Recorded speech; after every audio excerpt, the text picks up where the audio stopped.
Hey you all, Carpetbagger here, coming to you live from my car. And we're not doing any locations today. We're not doing any roadside attractions, amusement parks, museums, or haunted houses. I'm actually not traveling today, so I can actually catch up doing Patreon postcards. Now, you know, the subscribers to my Patreon page, they get a postcard. If they're donating $3 or more, they get a postcard from me once a month. So I'm taking the day to do that. It's been a little harder since I've been on the road full time to get to that. I'm still gonna try to do them as close to the first of the month as possible, but I have to unload my printer, I have to get out all the cards, so it's kind of a production and it takes a while. So I'm here at my mother's house, so I kind of took the opportunity to hunker down and work on that. So again, we're not doing a location today, but I figured I'd take the opportunity to just talk a little bit about what has been going on in my life. So, take the hat off here for this video. This was never really supposed to happen. I was never supposed to be doing this full time. A lot of time people ask me, why did you start a YouTube channel? What made you start a YouTube channel? What made you decide you wanted to be a YouTuber or a vlogger? And it's, you know, my story's different from a lot of other people's. Well, you know, everyone has their own story, their own reasoning on why they're doing what they do. So I was just a guy with a job. I worked Child Protective Services. I did investigations of child abuse and child neglect. And I had a hobby. I loved roadside attractions. I loved visiting different places I'd never been. I love photography. I love taking pictures of interesting things. I was fascinated with the South, having grown up in the Midwest my whole life. So that was my hobby, taking pictures, traveling to places. A lot of times I would squirrel money away so I could make a little day trip once in a while. And I love taking pictures. I had my own blog with a B that I would take pictures and talk about where I'd been. And, you know, people weren't that interested. I did find YouTube, and through my friend Adam the Woo, kind of got an idea of what I could do to make stuff in a video format. I figured a video format was a more contemporary format to use. The blogs maybe were kind of phasing out. So I decided to start putting myself out there. And you can go to the beginning of this channel and look at the first few videos and see that they're very different from where this ended up taking us. So I made these silly little videos, and I'll tell you the point where I thought things had reached their peak. When I realized that I could take a road trip, and then I could use the money on advertiser that I got made from the ads, the little bit of money I made, I could take that, I could pay for my gas, I could pay for a hotel night, or in a hotel for a night or two, so I could travel and my expenses would be covered. And I thought I'd hit the jackpot. I thought I'd won the lottery, that I could do these things that I love to do and be able to break even on them. But it didn't stop there. No. It kept growing, and as just someone who was doing it as a hobby, it really kind of surprised me. Like, it knocked me for a loop when suddenly people are on there, they're being critical, which I wasn't prepared for. People saying, you don't know what you're talking about, you don't know how to hold a camera, you put the camera too close to your face. All these people telling me what I shouldn't do or what I should do. I was like, I don't know why these strangers are so mad at me. I'm just doing what I like to do. I'm putting it out there for people who like it. I'm not trying to make money. I'm not trying to make a profit. I'm just trying to have a little fun, and I'm getting yelled at over it. And things started slowly growing from there, where I was making a little bit of money. And I was saving the money to invest back in the channel, buying new equipment, better cameras, a better computer, better laptop. And that's when I started getting, you know, more notoriety in my small corner of the internet. I actually had to give up my day job because they didn't like what I was doing. They didn't like, well, that's not necessarily true. They, for whatever reason, people on the internet were contacting my work and bothering my boss, bothering other people that worked there, just to be rotten, I guess, just to be horrible. And so I was told by my bosses that I could not have my YouTube channel anymore. And I made the decision right then and there that I was going to quit. I didn't think that I didn't immediately think, well, I'll just do YouTube. That'll be my job. No, that was still crazy. That was still crazy. And but I knew that I couldn't give it up. I'd worked too hard. I put too much of myself, too much of my blood, sweat, and tears into the YouTube to just throw it away. It was a passion. You know, I did CPS, which is very heavy, sometimes very dark work, and it was one thing where I could go where everyone was smiling, everything was fun, and it was an escape from some of the horrors, literal horrors that I would see on a day-to-day basis. So I made the decision. Maybe I'd get another job, but I wasn't going to give up my YouTube channel. And at the time, I asked my wife, Christy, if she would stand by me if I maybe gave it a shot. Maybe gave it a shot where I'm gonna put all my time, all the time that I would spend working, I'd put that into the YouTube channel and see it grow. We agreed that I would have 3 months to see what I could do, putting everything I had into it. And that's not a lot of time. That's not a lot of time in the big scope of things. But somehow it worked. I think I was honest about why I had quit my job, and people, I guess some people really had an appreciation for what happened, for what I was going through. I got my Patreon greatly increased, where by the time that 3 months was up, I was able to support myself with this channel. So here I am, a professional YouTuber, a professional vlogger, without ever having intended that to be the case. I walked backwards into it. And I think for a time it took definite getting used to. Anyone that puts themselves out there on YouTube, anyone who chooses to put themselves out there on YouTube, is opening themselves up for criticism. So every day, I make these videos every day, I put them out, and there'd be comments talking about how fat I was, how ugly I was. They talk about my family, they talk about my daughter, and you know what? It was really hard on me. I had some mental health problems connected to this, which I've worked through.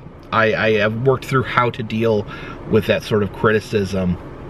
And it's hard when you're a private person with a private job, and then you make this thing on the YouTube and you're not sure how to handle it. You've never been trained. You don't know anything about PR or anything like that. So I was just a guy making videos. And again, making videos, I throw in there, I have no training in making videos. I have no training in editing videos. This is all stuff that I just learned goofing around. And you can probably tell, because I'm not very good at it, at those certain aspects of it. But yeah, I really had to learn on the fly how to do this. You don't respond to people who are negative. You don't try to convince negative people that they're wrong, because they don't care if they're wrong. And I learned it was difficult trying to figure out how much of myself do I share, because let's be honest here, I'm a vlogger. I used to hate that label. I didn't understand that how I was a vlogger. I just wanted to make videos. But I made the decision to put pieces of my private life out there. That was a decision I made. So that was always hard. I shared some medical information about myself on this channel, which I came to regret. People would criticize my behavior in regards to that medical issue. And it is an issue that I feel like it was on my fault for sharing that information, because once it's out there, it's out there. So some people were genuinely concerned and thinking they were helping by telling me what to do. Some people were just mean-spirited and using it as a way to attack me. But yeah, it taught me a valuable lesson about you got to be careful what you share on here, which is not really my nature, because I really am kind of a, I don't know if open book is overstating it, but I'm a fairly transparent person. I like to say what I feel. I don't like to hide things. I don't like to pretend that things are one way when they're another. So that was an adjustment, having to learn what to share and what not to share. And so yeah, and things weren't always sunny behind the scenes. My wife, Christy, 3 years ago, in 2019, we had some incidents occur, some private incidents occur, where we separated briefly for a couple of weeks after some major incidents. And we made the decision that we were going to try hard. We had a family together. We had my daughter, my son. We had a home together. And we decided we were going to work hard to work things out in the best way we could. We would put our hearts into it. We had been married, that time we'd been married 17 years when we first separated. And we had been good friends before we were married. Yeah, so we thought it was something worth saving. And over those 3 years, we tried really hard. I did everything I could. She did everything she could. And we fixed some things. Some ways our marriage got better. But in the end, you know, we kind of came to the mutual agreement that it wasn't working. That she wasn't getting what she needed and wanted out of the marriage, and neither was I. And we made the decision to separate and to go ahead and move forth with getting a divorce. And in some ways it's made our relationship better. In some ways I feel like I got my friend back. Christy had been my friend before we were ever married, and she's someone I care deeply about, and we have that, you know, marriage is hard, and we have that stress removed, so I've been able to speak with her and have it be comfortable. But I decided when we separated, I'm like, I'm going to put everything into work. I'm going to travel. I'm going to drive over this country. I'm no sleep, no days, well, sleep. There's me sleep, but no days off. I'm gonna go. So previously, my strategy for filming videos, I would travel, take a road trip. I'd film as much as I could. I'd film multiple videos in a day, put them all into a can, and just slowly let them out one at a time. And I'd do every other day.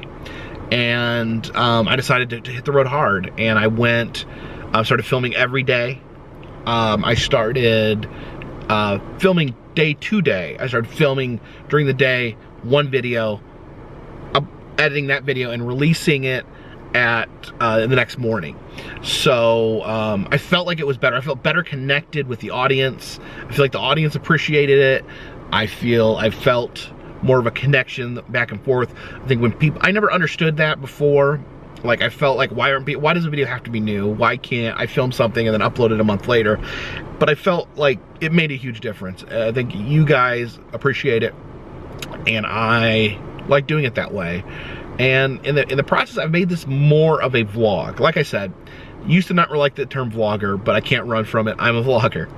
So I'm sharing my experiences, my road trips with you guys, and just trying to figure out, you know, how much of my life to share and how much to not.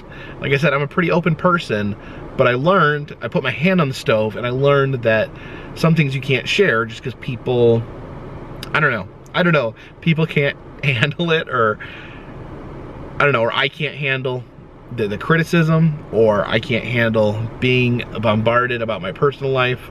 So there needs to be some boundary there. But I do want to share things as well, major things that happen in my life.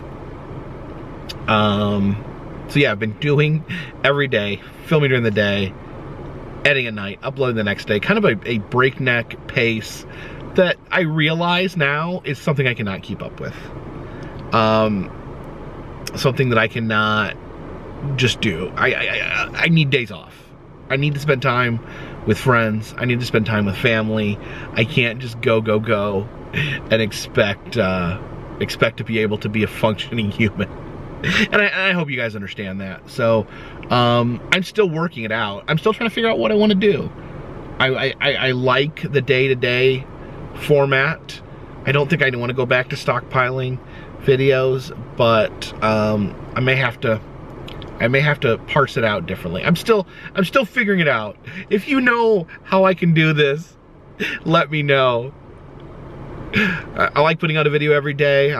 So maybe, I don't know, maybe we'll slow down. Maybe I'll take a week off and a week on or something like that, but I'll figure something out. Right now I'm still probably gonna go pretty hard for a while while I'm figuring out what I want to do.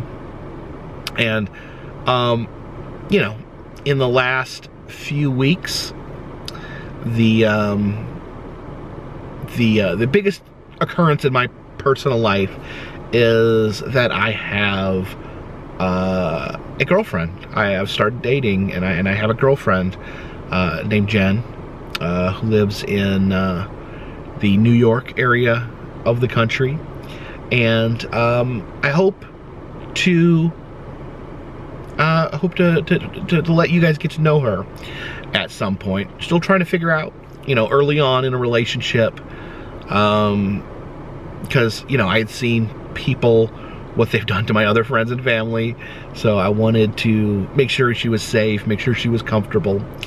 But yeah, I really would like if you guys got to know her as well, and maybe you can start including her in some of the videos moving forward. If some eagle eye viewers may have caught a glimpse at the American Visionary Art Museum. So yeah, that's me. That's what's going on with me. Next step, you know, we were heading west toward Transworld. So here's my idea. Here's where my brain got, the cogs in my brain started turning. So it's like, I'm here in the Chicago area. My mom lives in Indiana, but it's really a suburb of Chicago. And I figured since we're close to Chicago and we're going to St. Louis, what connects Chicago and St. Louis?